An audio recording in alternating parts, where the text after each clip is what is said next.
Good evening, friends. Welcome to this evening's very special talk. We have with us a remarkable resource, Dr. Kurush Dalal. I will introduce him in a couple of minutes, but I just want to say that we are going to talk about today is the topic we're going to talk about today is the independence movement in Bombay, Bombay's pivotal role in the independence movement, and particularly in the Quit India movement. And one of the things that Mr. Dalal is going to dwell on is how the evolution of Bombay, its development, actually enabled and facilitated this participation in the Quit India movement. Remember that by the turn of the century, Bombay had become the most important city in India as far as empire was concerned, the second, what it was called as the second city of empire, and Urbs Prima and Indus.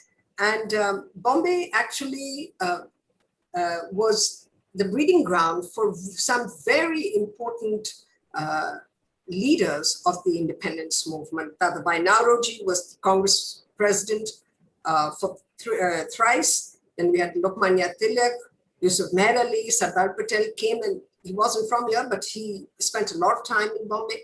And it became a pivotal, probably more than any other city in India. Its participation in the Quit India movement, in the independence movement, is something that is quite remarkable. And somehow, for some reason, this has not been recognized enough in forums, in any institutions, etc. And we feel very strongly that perhaps our museum should now take up this subject and begin to work with it. Because as the city museum, this was such a critical role that we played. And unfortunately, because it was seen as a British museum, we were unable to really project that as much, and our collections don't project that as much, but we hope that we will be able to turn this around very soon. So one of the very interesting things that the Bombay Chronicle in the 1930s recorded and called for was that the museum should teach skills for the advancement of Swadeshi, because the museum already had dioramas, models, objects that showcased the ways in which production happened. And so it could enable the Swadeshi movement and advance the Swadeshi movement. And that was quite a remarkable call. And of course, Kurush is going to dwell on how the markets and much else participated, but also students from remember that the JJ School of Art and the museum were very closely linked. And the students quit and joined, they played a very important role, all the students of Bombay. And I think Mr. Dalal is going to bring out things that we don't normally hear about when we talk about Bombay's role. We hear about August Kranti, of course, the Quit India movement and all of that. But somehow these very, very important, the role of institutions, which he's going to discuss as well, these get somehow elided, obscured. So we really look forward to your talk, Dr. Dalal, and I would just like to say a few words about his remarkable contribution to the history of the city. He is an archaeologist, a historian, and a culinary anthropologist. That's what makes it really interesting and exciting. And hopefully he's going to do some culinary sessions with us as well. And we'll let you know about that. He is the director of the Mandad Excavation Project, a massive urban archaeology project documenting the archaeology of Mumbai. He is currently the director of the India Study Center, INSTUCEN, School of Archaeology, and consulting editor for Live History India. So Kurush, it's all yours. Thank you. Thank you very, very much, Mrs. Mehta, for a lovely introduction to the topic, and a more than gracious one to me. Thank you for saying all these nice things. A big thank you to the Bahuda Jilad Museum and the entire team at the Bahuraji Art Museum for inviting me. So I'm not going to take up too much of your time, but I'm going to directly shift into today's talk. So thank you very much, all of you all who are listening in. Thank you very much, because without you all, these talks would have very little meaning.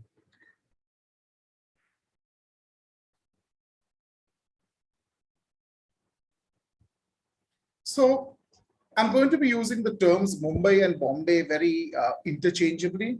So I apologize for those who might not like it, but we have to understand that it's only much, much after independence that Bombay became Mumbai officially, and that it was always Bombay for the longest time.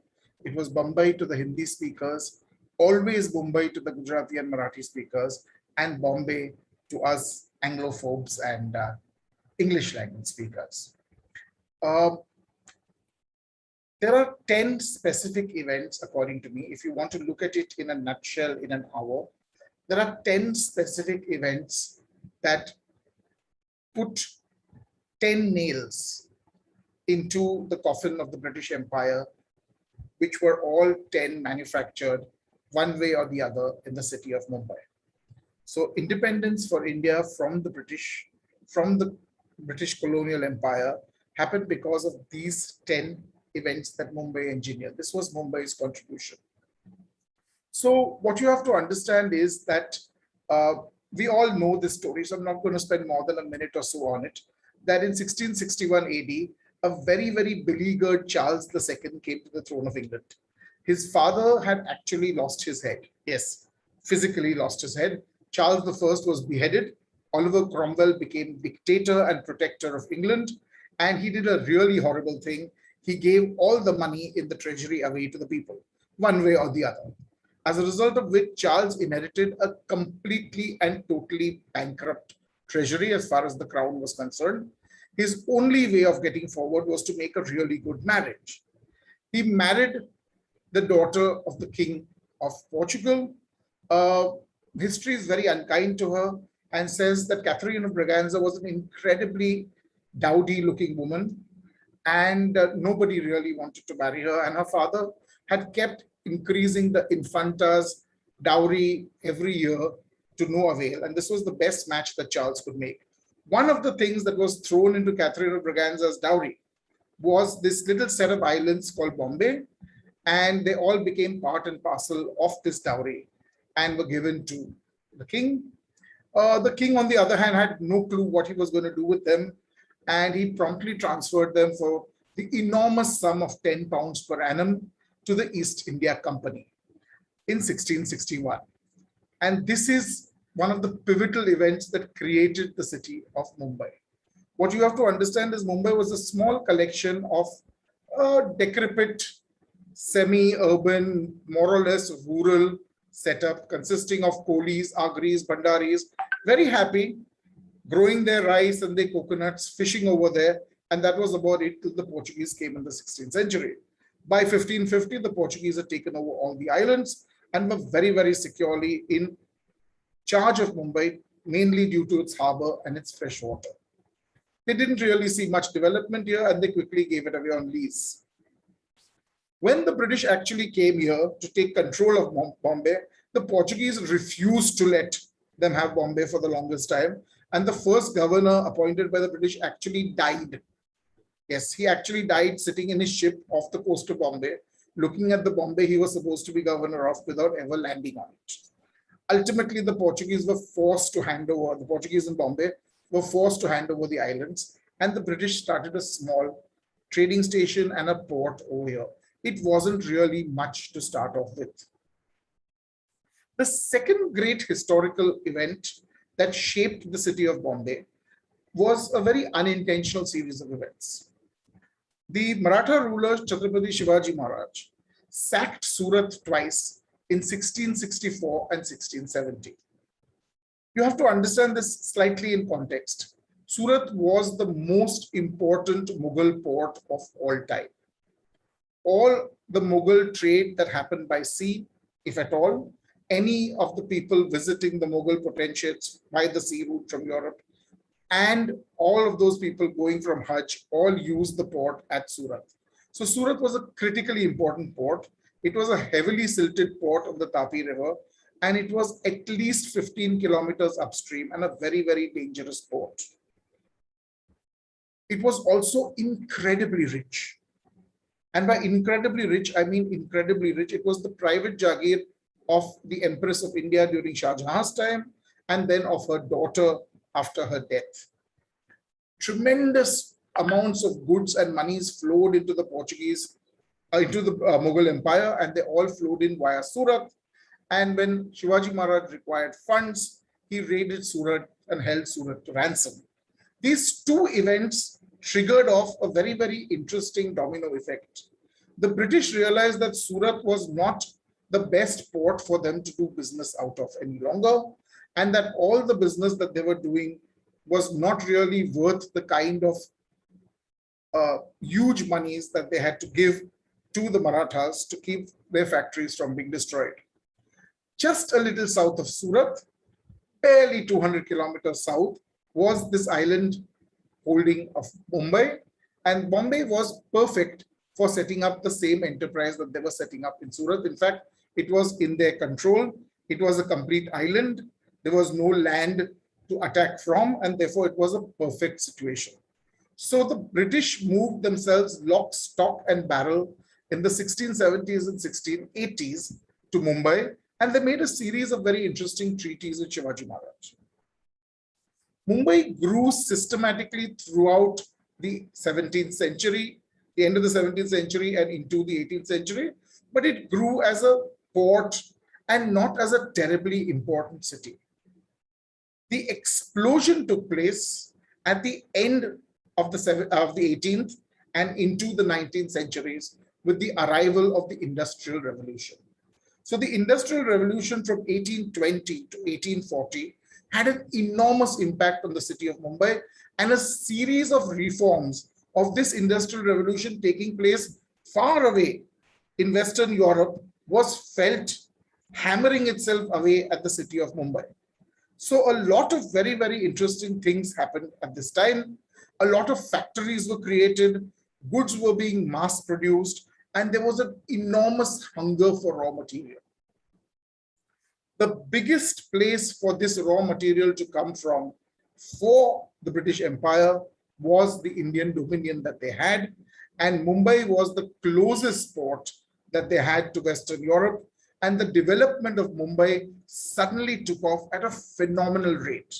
The dockyard grew by leaps and bounds. Ships started coming in at an incredibly regular rate, and the fortifications of Mumbai had to be strengthened to protect all the goods and the monies coming in. Mumbai also became a very, very important center for British control and British administration, and this brought with it an enormous need. Please note this. This is the most enormous part. This is something that nobody talks about when they talk about the events that led to independence. The British required people who were trained in British modes, who understood their language, who understood their laws, who understood their customs, and who understood their ethos. And to this extent, they set up huge numbers of schools and colleges, and ultimately a university. And the main reason for all of this was to train a cadre of people for them to work with, because there were only that many people of European origin in India or in Mumbai at any given time. The Government Law College is one of the oldest educational institutions of higher education in India, and it actually opened in 1855, 2.5 years before the University of Mumbai. Yes, 2.5 years before the University of Mumbai. We're going to talk about it in a little more detail now. What happened immediately after this was the Great Uprising of 1857. We can call it the Mutiny, we can call it the first battle for freedom. It was an enormous uprising that took place all over northern India, and other parts of India felt the repercussions of this. The British realized that they needed to strengthen their systems much more. There was no direct impact of 1857 and the mutiny as such on Bombay, but the fallout of the mutiny was that, number one, the British realized that the East India Company had made an awful unholy mess of running India. And the Queen decided to take up the reins of running India herself.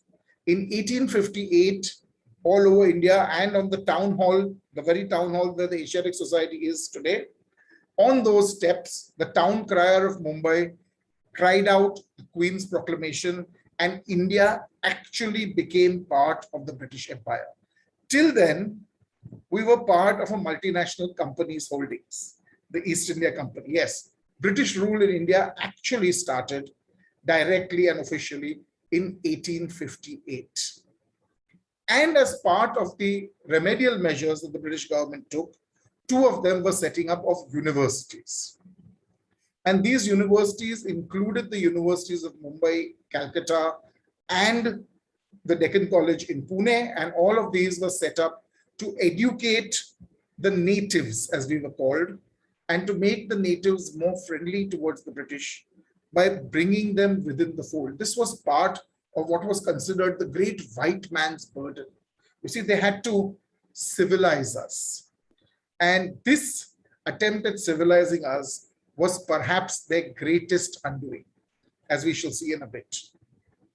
The next huge event, as far as we are concerned, was the American Civil War. Now, you're probably wondering what the American Civil War and the American liberties, etc., have to really do with India. America was the single largest source of cotton for the industrial revolution that was taking place in Britain. The huge factories churning out cloth in England were 100% dependent on South American cotton. And the entire South was blockaded by the North in this massive civil war. And simultaneously, very, very interestingly, something very, very, very peculiar came to fruition. Something that had started right from the time of Alexander and perhaps even earlier. The building of the Suez Canal actually became a reality. So the American Civil War of 1861 to 1864 and the building of the Suez Canal in 1869 actually opened up the Indian markets to the West. The American Civil War meant that Indian cotton soon became the most important, most prized commodity that we could ship out of Bombay. Alongside this, what became very, very important was that the journey to England from India was slashed by 2/3. Yes, it was slashed by 2/3. It was only 1/3 the distance once the Suez Canal opened. And when you went via the Suez Canal through the Mediterranean, which was a very easy sea to travel as opposed to the Indian Ocean, the Cape, and of course the Atlantic and the doldrums, you quickly cut across through very safe territory, rounded Portugal and headed straight for England. So this meant that the passage was a much easier, much safer passage. Merchantmen could travel with less guns and therefore even more cotton. And Bombay became this huge boiling pot where cotton was being funneled into us from the entire Deccan Plateau. The Deccan Plateau was this beautiful soil called the black cotton soil. And cotton has been grown here from at least 200 BC onwards, if not earlier. We know about it from the 1st century AD thanks to Ptolemy's geography. We know about it thanks to the Periplus of the Erythraean Sea. We know in the 4th century AD that it was being exported in huge quantities to Rome. So Indian cotton cloth was already being exported out of the Deccan. And this was given huge impetus by the enormous hunger, the mad, enormous, insatiable hunger of the mills of Europe and the mills of England. It became so important to move this cotton as fast as possible to the ports. That's something we don't even realize happened. One of the lifelines of Mumbai are the railways, the domestic railways that we have in our city. The first railway line in India was put up in Mumbai, from Mumbai to Thane. How many of us have ever asked this question? Why was it from Mumbai to Thane? Because the goods that came by land to Bombay came to Thane, crossed the Thane Creek, and then came down via Sion and then across to Bombay, or Mumbai as it is, island city. The railway line now cut down this journey that took 2 days to a matter of hours. So the quantum of cotton now coming into Bombay rose more and more, and Bombay started churning out enormous wealth. This cotton made Bombay what it was. It brought in lots of people, it brought in lots of traders, it made fortunes overnight. If you ever listen to Dr. Rashna Pocha talking about this period, you will hear about the crazy fortunes that were made and lost in the cotton trade. The land in front of the Asiatic Society of Mumbai was called the Cotton Green. Yes, not Cotton Green Station where it is now, but the original Cotton Green was where Honeyman Circle Garden stands today. And this is where the bales of cotton were traded, because right behind the Asiatic was the Bombay docks. There were huge buildings that housed the cotton once it had come in and changed hands. And very often cotton changed hands without actually being in people's hands. And the first great stock exchange came up right here. The oldest, greatest stock exchange in Asia came up right here in front of our good old Asiatic Society of Mumbai, under a banyan tree at the edge of the Cotton Green. So yes, if you go to the edge of Honeyman Circle, there is a beautiful old piao that exists over there for drinking water. And there are the remnants of a tree that stand next to it. Most of the tree is lost, a very little remnant of the tree is left. This is the tree under which traders sat in the shade of this massive banyan tree and exchanged commodities worth lakhs of rupees in those days. So the Industrial Revolution, the American Civil War, the Suez Canal, the Bombay Stock Exchange, and the massive increase in infrastructure to serve this insatiable need for cotton built the city of Bombay. It built the wealth of Bombay, and it brought into Bombay people from all over the country.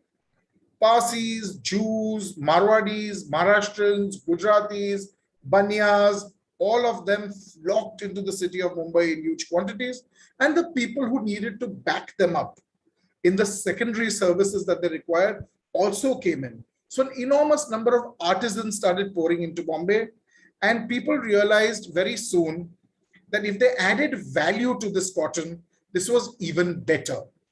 So spinning mills came up, weaving mills came up, carding mills came up, and the entire mill land that we have in Bombay, the development of the city that took place, the huge numbers of people that came in from the Konkan to work in these mills, all happened thanks to this insatiable demand created by the Industrial Revolution, the American Civil War, and the Suez Canal facilitating the movement of all these goods. Mumbai became urbs primus in India. It became one of the greatest melting pots of Indian culture. People from all over the country were rubbing shoulders with each other. They were speaking to each other. They were living with each other. They were interacting with each other. And the microcosm that is India was created in the city of Bombay thanks to all this commerce. Bombay became a reflection of India. People from all over India came to Mumbai because this was where it was considered if you couldn't make it in Bombay, you couldn't make it anywhere else. In 1885, to make some sense out of this crazy structure that was being created, a group of people, including Britishers, created something called the Indian National Congress in Mumbai. Please note, Alan Octavian Hume and the very many other fellows who created the Indian National Congress did so in the city of Mumbai. Yes, the Congress, which ultimately was responsible for laying down the line as far as politicians were concerned and the political fight for the freedom of India was concerned, that Congress was born in Bombay in 1885. That Congress fought tooth and nail and was manned by some of the greatest luminaries that India created. And these luminaries were created in institutions like the Government Law College and the University of Mumbai. And these institutions that the British had created were responsible for creating the people that would bring down the British Empire. And in creating these institutions to make their lives easier, the British sowed the very seeds of the destruction of their own empire. All of the activities that took place, the various different movements that took place, the various Mahatma Gandhi came back from Durban to India to Bombay. The Congress regularly had sessions in Bombay. The Congress was more active in Bombay than perhaps anywhere else. Leaders from all over the country flocked to Bombay, and Bombay became a massive hub of intelligentsia. The who's who of Indian politics was virtually born, trained, brought up, nurtured in the city of Bombay itself. People like Lokmanya Bal Gangadhar Tilak, who very craftily circumvented the British laws by creating the institution that we understand today as the Ganesha Utsav, which was created for political purposes. It was created to circumvent the problem of more than 4 people gathering at one place. The British, realizing how dangerous these educated people were, didn't want them congregating and preaching to the public. By creating community events like the Ganesha Utsav, Bal Gangadhar Tilak created the space for people to listen to their leaders in a very, very crafty move. Brilliant, I think, personally. And sadly, it's not really much of what he thought it should be used for today, but it's still an enormous legacy and an enormous part of the city of Mumbai. I wonder how many Mumbaikars, when they dance and sing in the streets during the Ganpati festival, realize what the reason for that festival actually was. Ultimately, all of this, continuously, on the one hand, you had the people of Mumbai working and creating wealth, wealth for the British Empire, wealth for Indians. You also had the intelligentsia waking up and realizing that India was not being treated right. You had people like Dadabhai Nauroji, who actually went to England from, he was a Bombay boy. He went to England from here. He got elected to Parliament in England. Imagine that. He stood for elections in England and he got elected to Parliament in England, right? And guess what? He stood up in Parliament in England and told the English exactly what he thought about their rule of the colonies. He wrote a magnum opus, which I think is still so relevant to us today and something that we need to make sure all of our children read. Poverty and Un-British Rule in India. That was the title of his book. It shook the foundations of the British Empire in a very quiet way. This man had taken the scholarship that the British institutions had crafted around him, and he had used it to craft this absolute dagger into the heart of the British Empire. He was followed by so many, many more that there is no limit to it. The Government Law College, of course, is the oldest law college in Asia.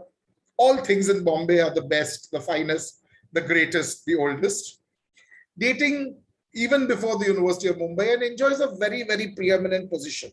Even today, GLC, as it's known, is something that you carry on your chest as a badge of honor if you belong to the law fraternity. And when people ask you where you did your law and you say GLC, it's universally understood anywhere and everywhere across the country. The college basically has an enormous strength and ethos from its very highly qualified and dedicated facility. Now, this is something very interesting. What you have to understand is that the original faculty was all British, but they were trained in British law and the sense of fair play. And this is exactly what they taught their Indian students. Perhaps not a very good idea when the British Empire was not treating them fairly. So it taught them that everybody should be treated fairly and should be one under the law. And then it went on to have a series of laws that discriminated against the people. And this fomented an enormous amount of trouble for the British Empire, unbeknownst to them when they set up this place, because the ethics of this place were grounded in British law and British jurisprudence, and it was just not cricket to do the wrong thing. It's still an incredibly popular place, and all kinds of different workshops, lectures, discussions, etc. are held there with faculty that have passed out from there, which have moved on from there, and with students that have gone on to great careers in law. This is just a small list of a few of the people that have come out of GLC. Dr. Babasaheb Ambedkar, if he was what he was and he wrote the Constitution of India, it was because of the training that he got at the GLC. Lokmanya Gangadhar Tilak, also an alumnus of the GLC. Justice M.C. Chagla, Motilal Setalwar, Dinsha Mulla, Y.V. Chandrachud, Nani Palkhiwala, L.K. Advani, Srimati Pratibha Patil, 5 Chief Justices of the Supreme Court of India, and so many other justices which have adorned the benches of the Supreme Court, the Bombay High Court, and the other courts all came from there. Not to be outdone, the GLC saw something come up which was equally and then more powerful than it. The University of Bombay, which was founded in 1857. It was, of course, renamed the University of Mumbai in 1996. This is the famous Raja Bai Tower, not the Raja Bhai Tower. And it's always been on the coat of arms of the Mumbai University. And this is where the university offices were. Who came out of the Mumbai University? B.R. Ambedkar, Muhammad Ali Jinnah, Gulabai Desai, Dadabhai Nauroji, Gopal Krishna Gokhale, Lal Krishna Advani, a big freedom fighter in his own time, Lokmanya Tilak, Madhav Govind Ranade, Mancherji Bhavnagri, who was also elected to parliament. Okay? Morarji Desai, and Sir Firoz Mehta, the Lion of Bombay. Okay? All of these people in their own right were major political luminaries, and they were major players, be they young players in a couple of cases like Lal Krishna Advani, or very senior players like Lokmanya Tilak and Firoz Mehta and others. They all played massive roles because they were shaped by the education, which was essentially a British liberal education that they got at the University of Bombay. And this very education was what forged them to fight for what was right. It made them believe in what was right and wrong, and it gave them the very tools to bring down the empire. I want you to see this juxtaposition, this image, this juxtaposition of two images. On the left-hand side, you have the Bombay High Court. On the right-hand side, you have the University of Mumbai. Of course, in the distance, you have the archives, right? The law courts and the university stood side by side. There were two great pillars of Bombay, and sadly, are never really recognized as such when we talk about the history of our city. These were critically important in shaping the people. So many of these people, these students, met in little tea shops and coffee shops, the famous India Coffee House, the Irani restaurants, and over many cups of tea and bun maskas, they argued about what was right and what was wrong. And they participated whole and soul in the various different movements and the morchas and the strikes that were called by various political leaders. And they attended their rallies in huge numbers. And these students were the quiet, solid backbone on which these leaders stood tall. You know, we can't really list all of these students who participated. Most of them chose and preferred to remain anonymous. But there were thousands upon thousands of Mumbai students, probably hundreds of thousands of Mumbai students over 40 years, who were part and parcel of the political change that took place. And they took their politics home with them. Even when they took on jobs and they became a part and parcel and cogs in the system, they took their political thoughts home with them. They inculcated the same thoughts in their children, and they sent their children out to do battle against the British Empire. Very, very quietly and very, very continuously. The first Indian flag was raised abroad by Madam Kama, and guess what? She was from Mumbai. So on the top left-hand side, you have the cotton green, and you have all those buildings and the traders that house the cotton. On the top right, you have the new cotton green building coming up. You have the cotton mills on the top right-hand side. In the middle left-hand side, you have the first trains that ran between Mumbai and Thane, from Boribandar to Thane and back from 1856, 1857 onwards. You have the Bombay docks as they originally were seen in the bottom left, and on the bottom right-hand side, that image is an image which is the beginning of the end. It is an image of the first session of the Indian National Congress. They're all Sethiyas there. Look very carefully. Parsis, Gujaratis, Marwadis, Banyas, a few Britishers tossed in between. They are all essentially Sethiyas. There are some very interesting people, and over here, for example, you can't miss the mutton chop whiskers of Kurush Mehta, seated right here. There's Alan Octavian Hume here, and so many, many others which were instrumental. They came from rich families who had made their monies in the businesses that shaped Bombay. They did not want for an education, and they pushed the choices of an education and of business on all the people that they came to, and they wanted them to stand tall and be able to decide their own destinies. They did not want the white man to decide their destinies for them. And this is where the beginning of the end really takes place. And Mumbai's role in this is ginormous. 1885, ladies and gentlemen. This is really the beginning of the end for the British Empire. The entire movement of what happened in 1885 and subsequently the return of Gandhi, the change that took place in the leadership of the Indian National Congress, it all culminated in the Quit India movement, which started on 8th August 1942 at what we call the August Kranti Maidan in Bombay, which was originally known as Gwalia's tank. It was a tank for cowherds, which was then filled in. So it was a water tank, Gwalia Tank Garden. And that Gwalia Tank Garden was the scene where, interestingly, the flag of revolt was raised by a woman, Aruna Asaf Ali. We'll come back to her in a bit because she has a very interesting role to play even later. The Crips mission was held for a very interesting purpose, something that we don't really talk about a lot in Indian history. In 1939, the Second World War broke out in Europe. It was something that should never have happened. After the First World War in 1918, the European nations had sworn that after the Great War, as they called it, it was not called the First World War then, there would not be another war as such.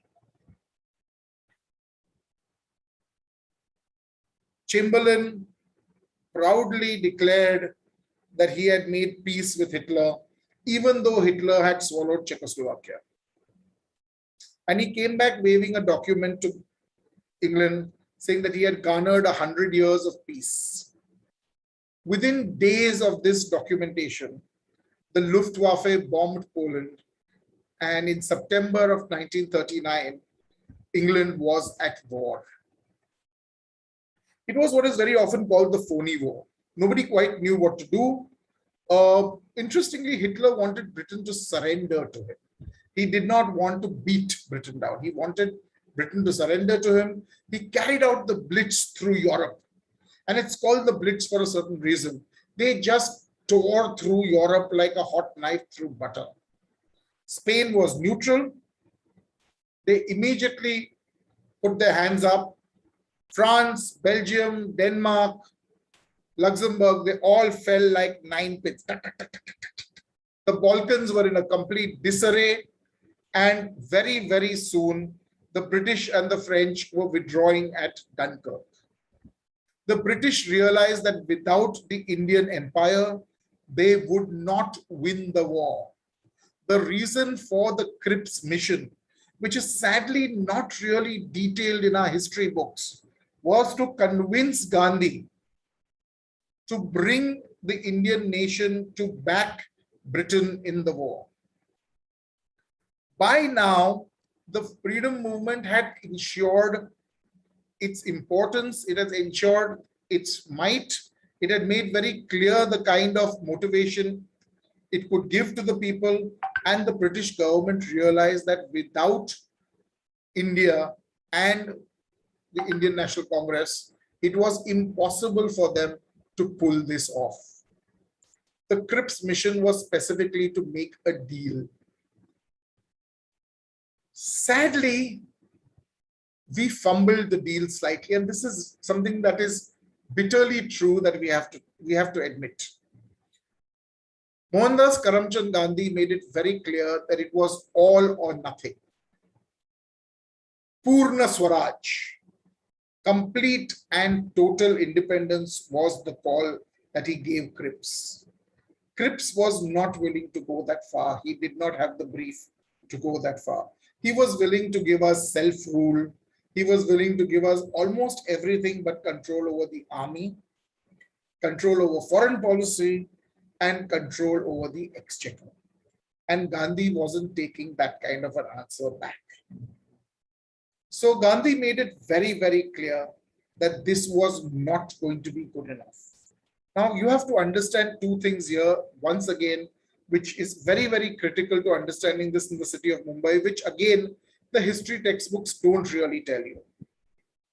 Gandhi expected to win, but he was playing a deep game, and he'd also made sure that if things didn't work, there was a backup plan.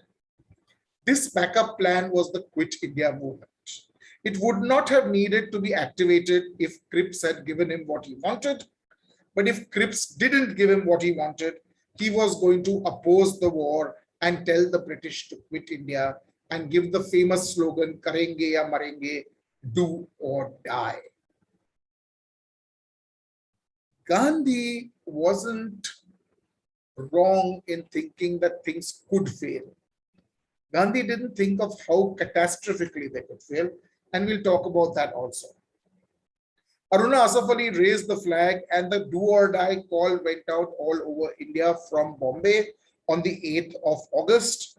The Indian National Congress stood up tall. All of its leaders backed Gandhi. There was complete unanimity, and it was decided that they would not help the British. We made a bit of a mistake. We didn't realize how badly the British had their tails in a crack.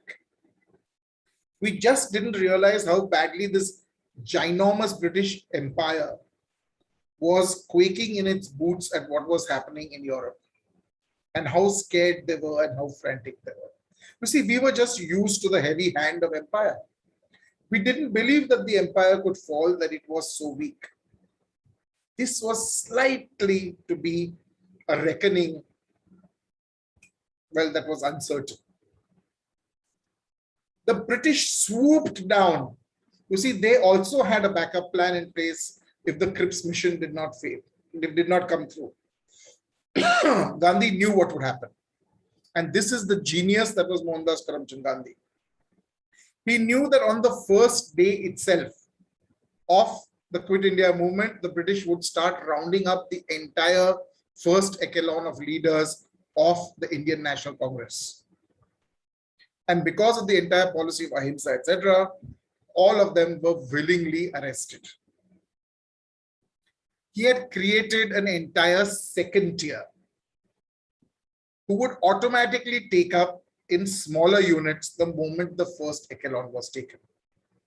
The British were operating during the war and were running a series of intelligence operations in India against the Indian freedom struggle and against the people who were part of it, and actually rounded up the entire second echelon itself. Jails were packed, they were crammed. Gandhi had thought that this might happen also. There was a third echelon of people on the ground who had all been given orders of what to do if the leaders were removed and how to do it. It wasn't perhaps as effective, sadly, but it was a huge blow to the British, because even after putting away the leaders of the Indian National Congress, it was impossible for the British to put the movement down. And this is when the students of Bombay, the college students of Bombay, and even senior school students of Bombay, along with workers in Bombay, played a very, very important role. From 1942 to 1945, almost the entire top brass of the Indian National Congress spent the years in jail. Jails were so crowded, and the British were very, very kind. They just locked people up, and under the British Wartime Acts, they didn't need to give them any reason. They were very draconian acts, very much like a lot of acts that we have sadly in place in our country today. And they completely locked up the people very quietly without bringing them to court or anything. They were detained. It was so bad that in many jails, people had to take turns to sleep because there wasn't enough place to lie down in prison cells. All of them couldn't even lie down in the cell in which they were locked in. So half of them would sit with their knees held up to their chests while the other half slept, and then vice versa. This is how bad it was, and this is how badly the British efforts were crippled by the do or die movement or the August Kranti movement. The Quit India movement made it very, very clear to the British that India was ungovernable now. There was no way that the genie could be put back into the bottle, and the genie was now out and India would be free. In 1945, the moment the war ended, the British made peace with the Indian National Congress, and they sat down to carve out India in the best way possible for them. And the Indian National Congress, sadly also, along with the Muslim League and along with other leaders, all of them were looking for what they could get best out of the system. This is when the last great mutiny in India takes place.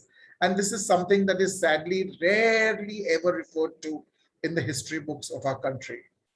This is the Royal Indian Naval Ratings Mutiny of 1946. In 1946, the equivalent of the sepoys of the army, the naval ratings, went on mutiny. They had been driven to the wall. They were being treated foully. They were given terrible conditions to work in and absolutely substandard food to eat. There were huge disparities in salaries between brown people / Indians and white people / Europeans. The Europeans got better food, they had separate canteens, they had better living conditions, and they got better wages. And more importantly, they got more respect from the people they were working with. The Indians were treated as absolute scum. Working conditions were terrible, food was horrendous, and salaries were very, very low. It started from one ship in Bombay Harbor, and it spread like wildfire. Interestingly, the mutineers got in touch with their friends in the Navy in Karachi Harbor, and Karachi simultaneously joined in along with many ships in many other ports. Surprisingly, a few people from the Army and the Air Force also joined them, but that was more of a tokenism than anything else. It got very, very interesting. They flew the flags of all the major parties from the ships they captured, and they turned the guns on their ships in Bombay Harbor onto the city of Bombay itself, onto the High Court, the Naval Dockyard, the Asiatic Society, the Taj Mahal Hotel, where a lot of British officers were staying, and they made their aims very, very clear.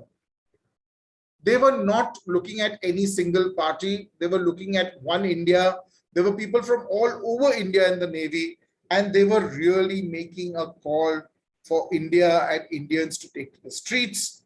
The people on the streets were immediately worked up about this and incensed that this had happened and it had come to this. Okay. Sadly for the naval ratings, the political leaders of India were not very happy with what happened. And I'm talking about the Indian political leaders.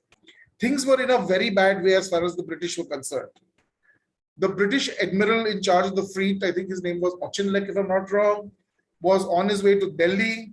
He was immediately rerouted the next day on a special flight to Bombay, and British ships were called in from Africa and other ports in an absolute emergency to take on the British ships that the Indian naval ratings had captured in Bombay Harbor.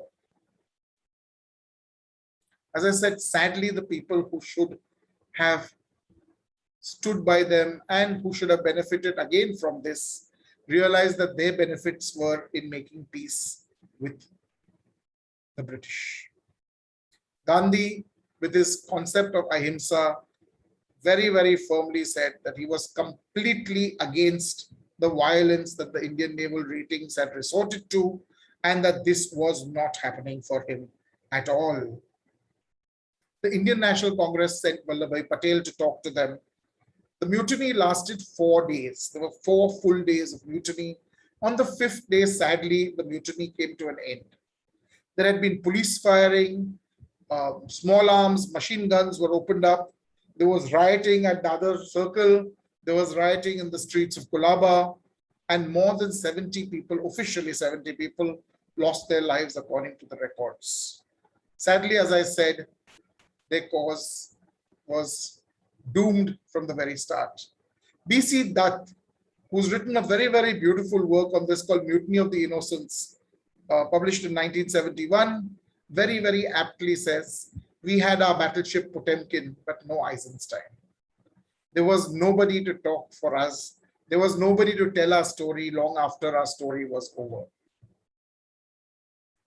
On the 20th of February, 1948, the last British troops, yes, 28th of February, 1948, not 15th of August, 1947, the last British troops, the Somerset Light Infantry, exited Bombay from the gateway of India. This is a photograph of their colors being paraded on their way out.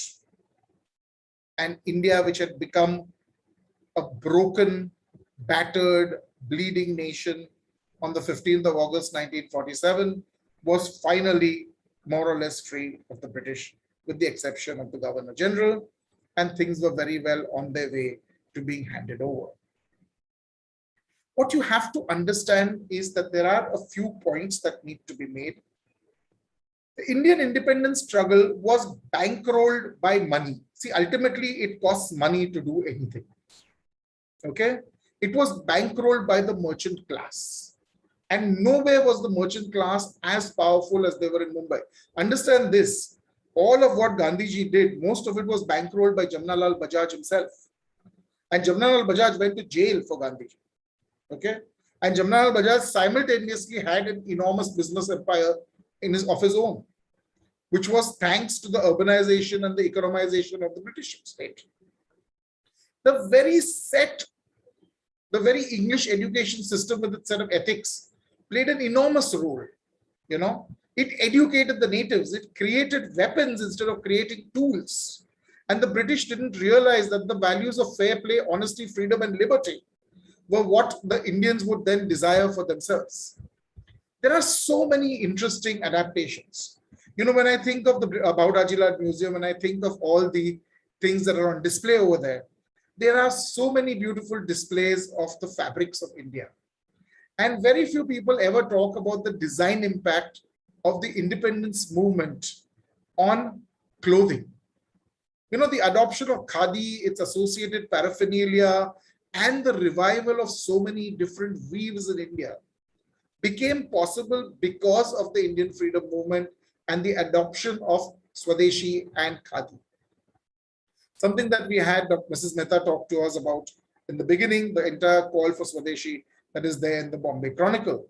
So culture, history, education, law, judiciary, banking, manufacture, and all those small cogs and wheels that make up Bombay, that made Bombay urbs primus in India, made it unique in its impact on the independence movement and of course on the freedom struggle.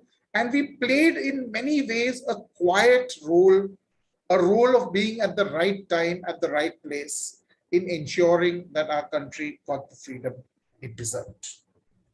Ladies and gentlemen, thank you very much for listening to me. This is a small select biography. I will be sharing the same with the Baudaji Art Museum. My email ID is kurushdalal@gmail.com.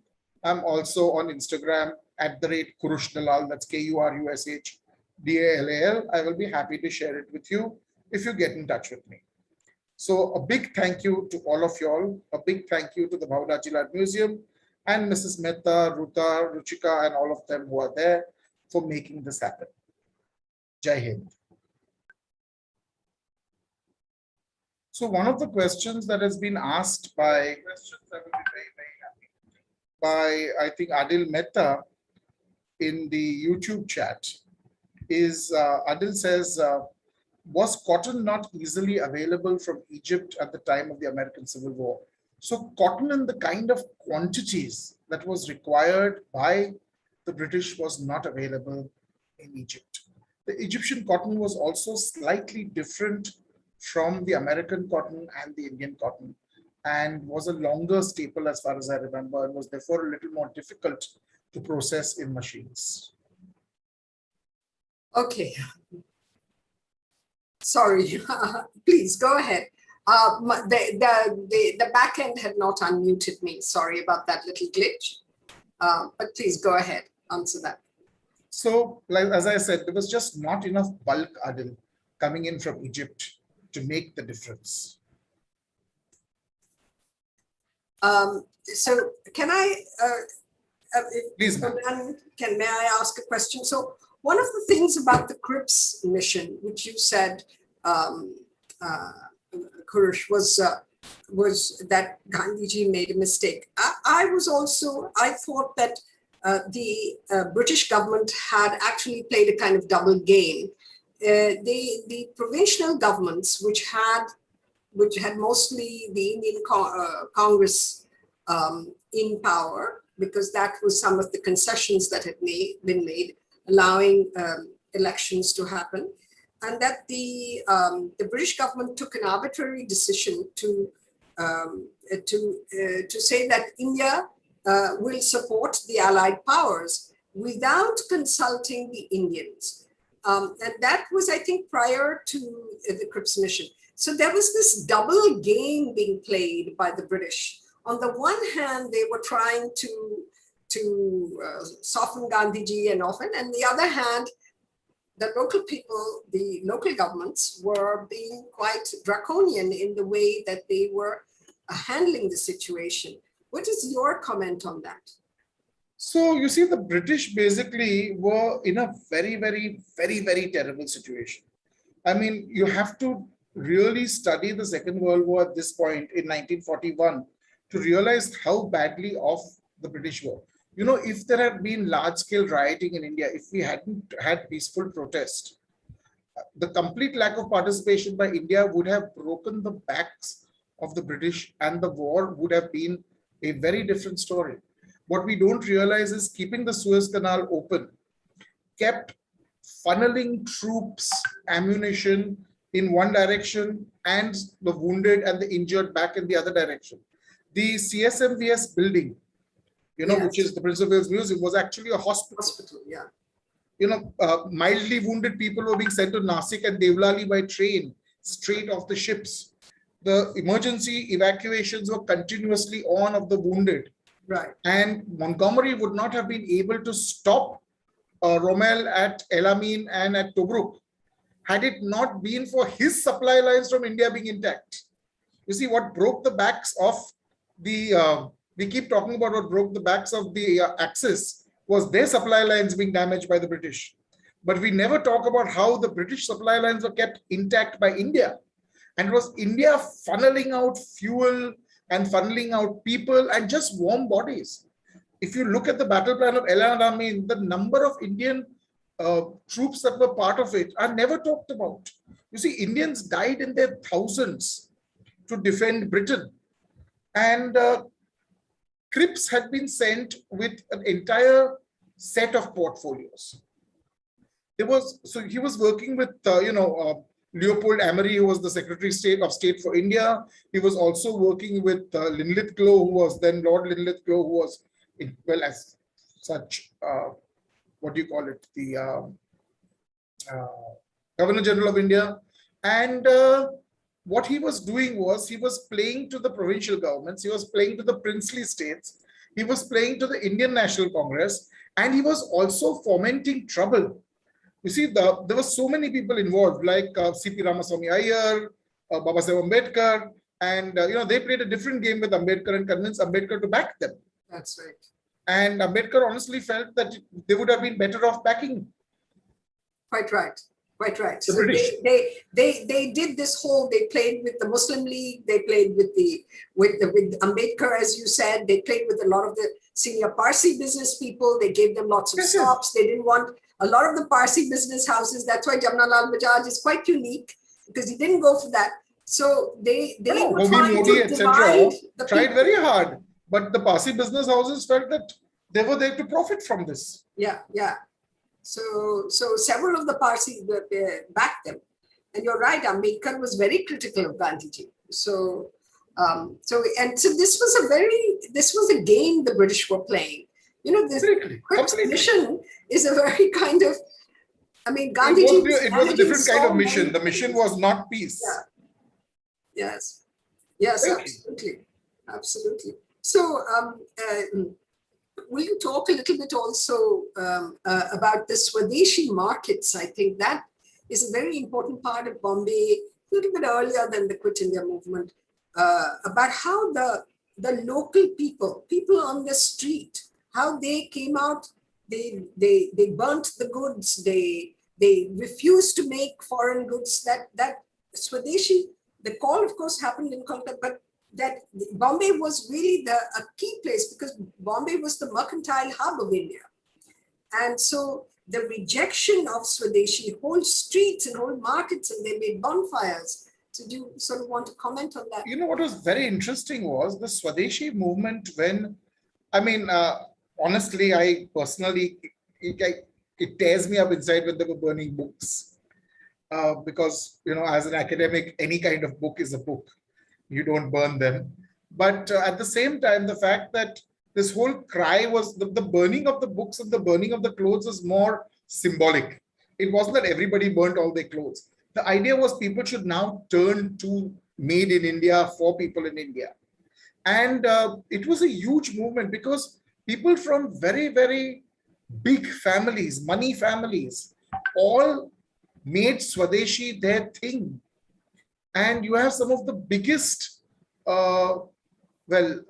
matriarchs of Mumbai opting for Swadeshi.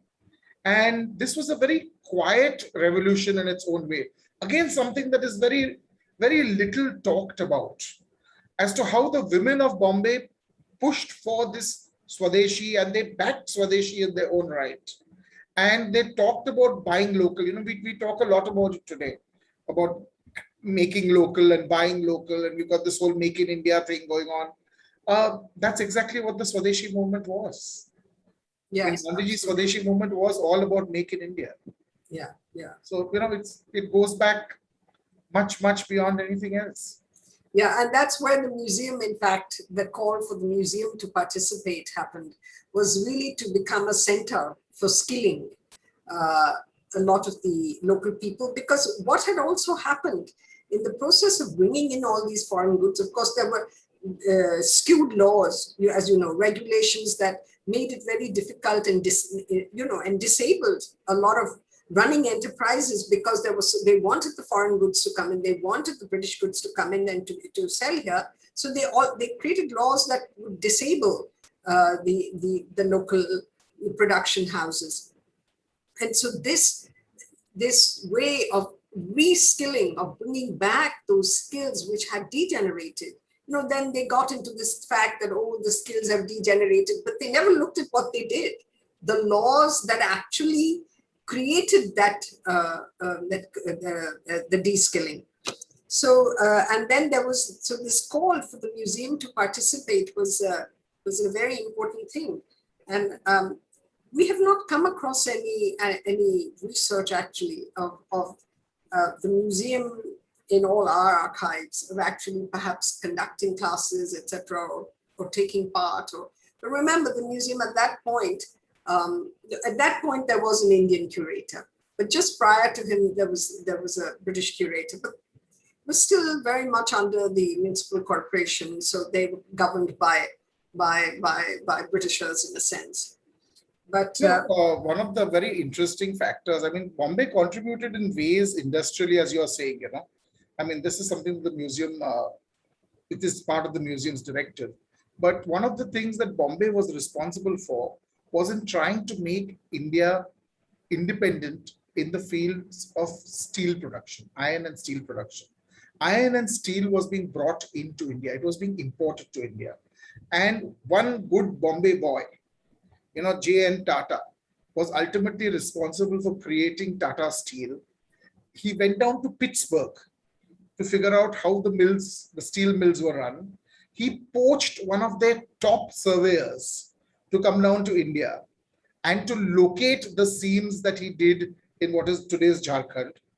And ultimately, he didn't live to see it happen, but he pushed for it so hard. The British were against this. The British were refusing to give anybody in India a license to set up a steel making factory.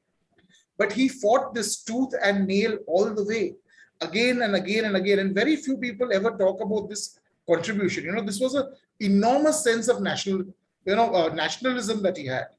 And I sometimes feel a little sad when I see that there have been attempts at nationalizing Tata Steel, which was something that was done from a nationalistic perspective. But that's a completely different subsequent socialist phenomena. But he fought for India to be independent in the production of its own metals. It said, why should we buy metal from a foreign country? And why should India's ores also be sent out abroad? So just finding the ores is not good enough.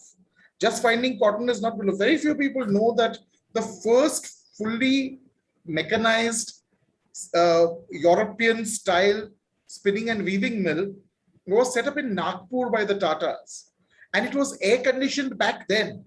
The Empress Spinning and Weaving Mills, as it was called, was air conditioned not to make things comfortable for people working inside only, but because that would ensure that the fine cotton dust that would be killing people who worked in cotton would be sucked out by the air conditioning machinery.